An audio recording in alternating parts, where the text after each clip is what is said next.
মনের কষ্ট সইতে আর পারি না, মুখ ফুটে আর বলতে যে পারি না। কাঁদি আমি একা একা, কপালে ছিল লেখা। মনের কষ্ট সইতে আর পারি না, মুখ ফুটে আমি বলতে যে পারি না।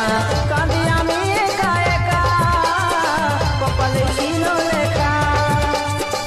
আজ আমি সাথী বড় যে অসহায়, বাঁচে থাকায় আমার হলো রে বড় দায়। আজ আমি সাথী বড় যে অসহায়, বাঁচে থাকায় আমার হলো রে বড় দায়।